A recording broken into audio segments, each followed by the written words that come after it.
So I want to ask you, the listener, a question.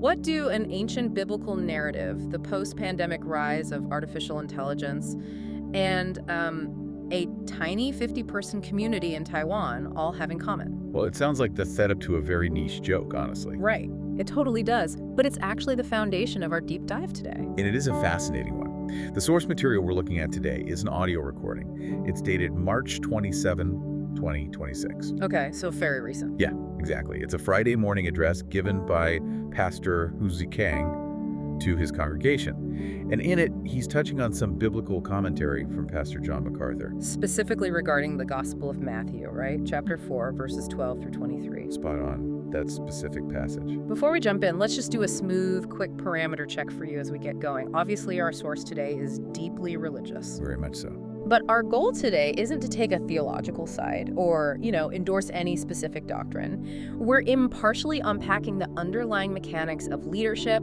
organizational psychology, and technology adoption that are hidden in this text. Right, because the mission of this deep dive is to explore this incredible intersection. We're looking at ancient strategic patience, the value of extreme career stability, and a highly unconventional, completely non-profit use of AI in the modern digital age. Okay, let's unpack this because I am so excited about this tactical through line. We start with a strategic retreat. Yes. The text analyzes a very specific moment where Jesus transitions his operations from Judea to Galilee. And the commentary goes out of its way to note that this move wasn't an accident. Like, he wasn't forced out by King Herod or the Jewish leaders. Exactly. Though from a purely human perspective, and the text references John 4, verse 1 here, it looked like a retreat. Because he was getting too popular, right? He had ties to John the Baptist, and the scribes and Pharisees were starting to hate him. Right, they were watching him very closely.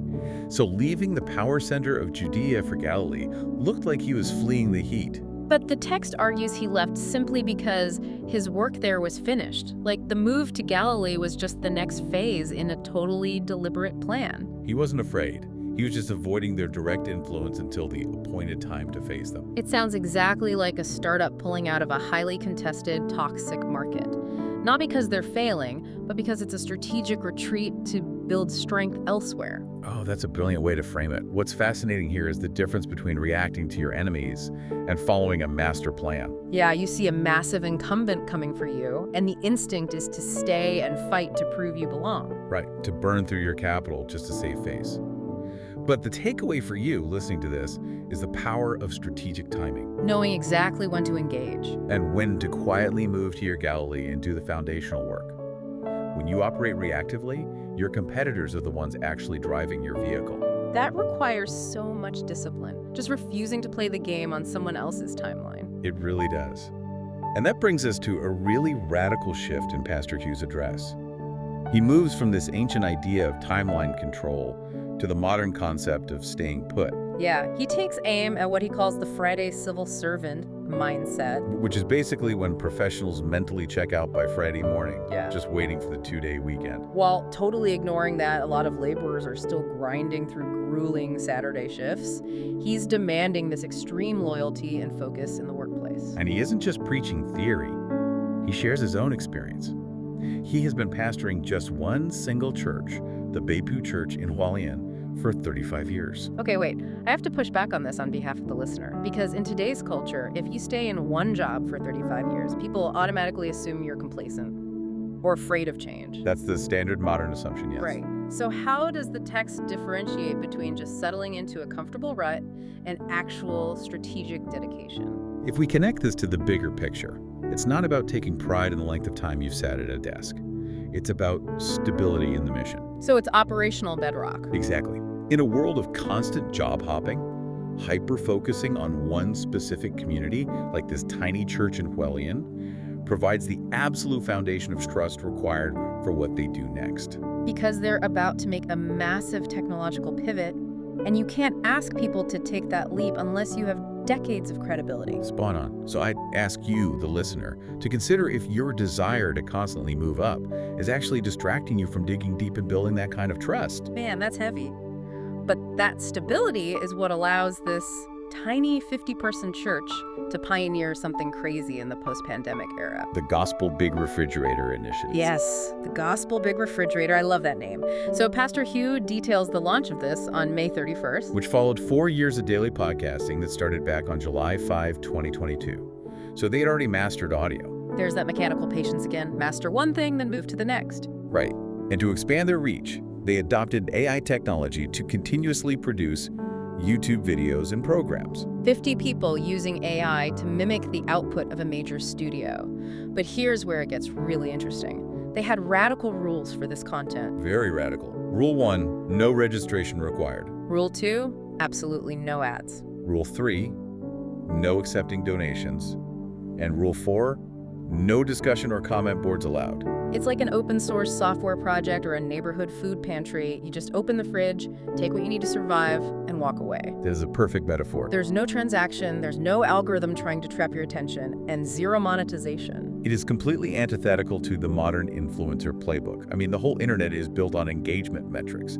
Likes, shares, comments. The things that feed the ego. Exactly. By stripping away comments, ads, and donations, they eliminate the noise and ego of content creation.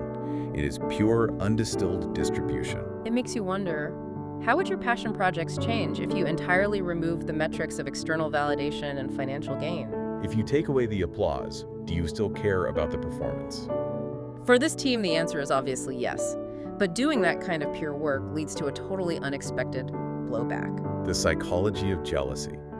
Pastor Hugh reveals in his address that he intentionally kept the data and metrics of this AI project strictly internal. Which is wild. The standard playbook is to show off your success, build in public, write a case study, post it on Twitter.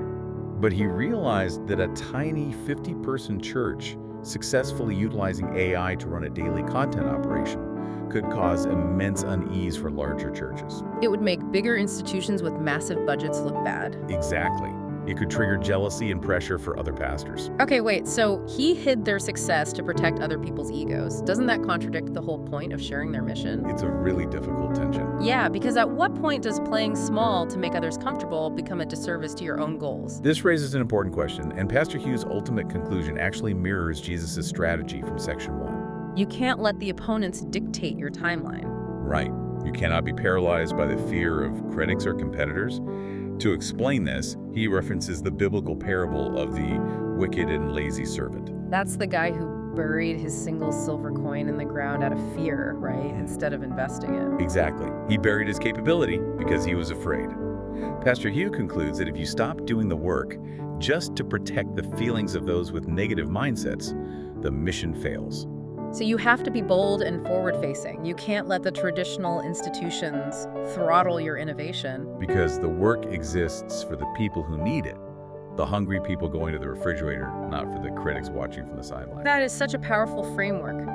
So to summarize the journey we've been on in this deep dive, we started with a strategic retreat in ancient Galilee. Recognizing the power of purposeful timing. Then we looked at the massive power of a 35-year commitment to one single desk, the operational bedrock. And finally, an AI-powered refrigerator, entirely devoid of modern vanity metrics, pushing through the noise of professional jealousy. Whether you are religious or not, that blueprint applies to literally any personal or professional mission. It really does. It's about knowing why you're building something and who you're building it for. Exactly. And I want to leave you with a final, lingering thought to chew on today, building on that anti-influencer concept we talked about. It's a tough mirror to look into. It is. Think about your own biggest goal right now.